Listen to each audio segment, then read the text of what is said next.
Hey everyone, it's Danielle. I am going to be doing a quick video on the recently acquired Button Shy games that I have in front of me. And I just wanted to kind of share my initial thoughts on them and also get some thoughts from you guys on which solo games you're most interested in from Button Shy. So to start off, I have Spaceship. So this is one that I've actually previously owned but have sold in the past, and I regretted it pretty soon after. So I am excited that I was able to have the opportunity to get this game back in my collection, but also among a bunch of other games. So how this came to be was that I posted that I was looking for a Button Shy game called Numpsters. If you're a solo gamer, you might have heard of this before. And this game was a little bit hard to find, as I think it was not currently being sold, or it was sold out, unless you wanted the PNP. And I prefer not to do PNPs. I don't like how involved it is to make it more of a high production value game, if that makes sense. And I'm not good at it. There are people who are amazing at PNPs, and I admit I am not one of those people. But anyway, somebody was able to sell it for a pretty, I don't know, decent price, I guess. And it came with a bunch of games. So I do want to highlight some of the ones that I have. In the first one, yes, is Spaceship. So this one is by Lucas Gentry. And it is a solo game, or yeah, it's a solo game for ages 8 and up. It takes about 30 minutes. And it comes with, obviously, 18 cards. If you're familiar with wallet games in the first place, you'll see that they do have 18 cards. I don't think there's any that really stray from that. But basically, these are some of the cards. And you do have cards that don't actually go into some sort of deck in this game. There really is not a deck. All these cards are basically placed out in front of you. In this kind of formation. So I'm just kind of quickly doing this. It's not really the best representation, but this is such an interesting way to play. And you really do have a good setup here. Let's see, the shields. I think you start like that. And then this is your enemy. So your enemy will start like this, and then you're trying to defeat it over the course of the game. And as you do, you'll be, forget how this is. I think you set these up here like this with 8 on top. And this is kind of like your market, and you'll be able to buy things from this market. And then you'll have these kind of 6 cards down here. Something like this. And let's see, the other side is the way it should be, actually, like this. There we go. Okay, so there's somewhat of the setup, and it's pretty neat because like all these cards have a purpose, and throughout the game you're going to be kind of moving these in different positions. They kind of cycle through, and it really is such a interesting puzzle to make sure you don't miss out on cards that are going to become you know, a card that you might use in a different way. As you can see, there's cards that you'll have in this orientation, and then you'll just look at the top part of the card, and then you might turn it 180 degrees to use the green side of it, and you might flip it over to use this side of it. So I love the multi-use of all 18 cards. Like, it really feels like it's more than 18 cards because of how well they were able to design it in this game. But this is not a playthrough video. There's not a tutorial. I just want to give you an overview of how this game would be kind of set up. But yeah, I really like this game. I've yet to win, but I enjoy it. It's fun. And if you know anything about me, I don't usually win my games, and that's completely fine by me. So the next game I have here to talk about is Naturopolis. So this one is a game that's similar to, well, I mean, I guess they say it's a standalone Sprawlopolis game. So if you're familiar with that one, you're placing down cards to connect to connect up, I guess, like, you know, roads or paths of some kind, and you score based off of those. So for this one, they have these types of terrain. So roads, water features, Japanese cherry blossoms, really beautiful actually. And that's what really drew me to this one. I wasn't the biggest fan of Sprawlopolis. Myself, I do have it still, I think. But between this and that game, I would definitely choose this one. And I find the art to be just more enjoyable for me. And again, I've yet to play it, but just right off the bat, the way it looks really appeals to me. So that is Naturopolis. I won't spend too much time on that. The next one I have here is Numbsters. This is one that I was extremely excited to get my hands on. I was able to grasp the gameplay pretty quickly, I think correctly.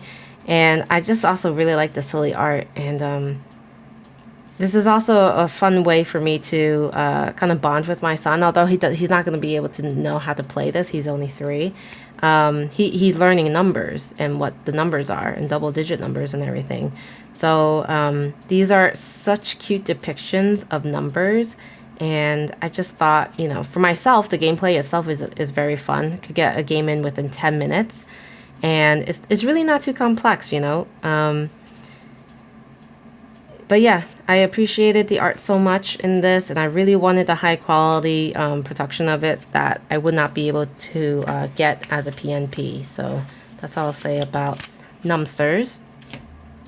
Ancient Realm by Stephen Aramini. Oh, I forgot to highlight the creators or designers for these games. So you'll see Numbsters was by Milan Zivkovic, and in the Naturopolis was Stephen Aramini, Danny Devine, and Paul Kluka. So yeah, back to Ancient Realm. There's definitely more of a complexity to this one that I've been a little bit more intimidated to play this. I did see a playthrough by, I think it was let me see what her new channel name is called. Yeah, her name is Tabletop Toki. So I'll leave a link to her playthrough of this. But you know, after watching it, I thought it would be really interesting to try to play, but I've yet to try, and it just looks a little bit more complicated. But does not mean that I probably won't like it. I think I will, because that's why I got it. But yeah, I have yet to try it. I'm excited to give it a try. I would be interested to see if this should be one of the top ones I try solo. Next one here is Fishing Lessons by Scott Alms, a game designer that I really like.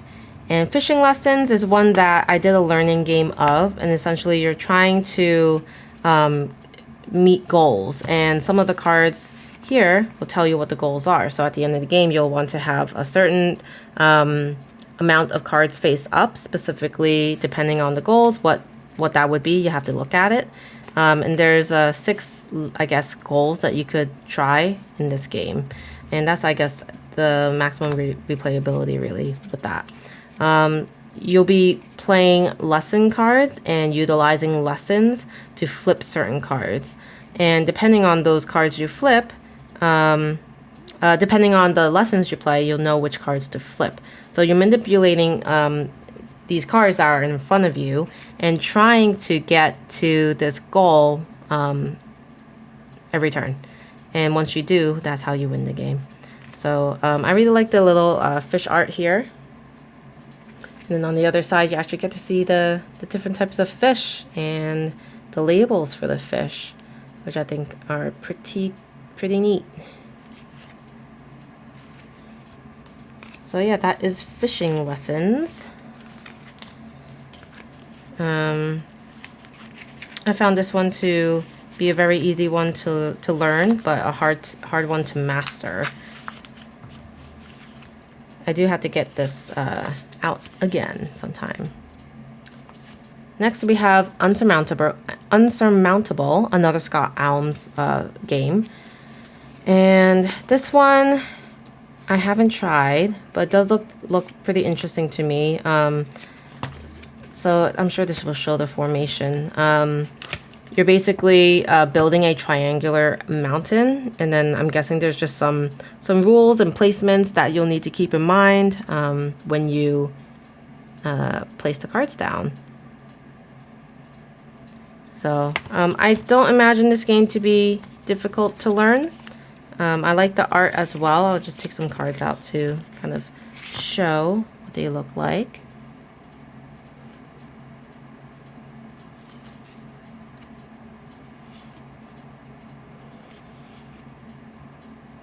Yeah. Excited to try this one. And then lastly, I have Wonder Tales. So this isn't necessarily a solo only game, although you can play solo. This is probably best played as 2 players. But basically, you're trying to place cards, and when you place the cards, there are rules based off of how you place it, and related to how many points you gain or you might lose. So you can take a look at some of these cards. I've yet to play this either, but it looks very interesting. I will definitely give it a try. The art is adorable, very storybook-like. But yeah.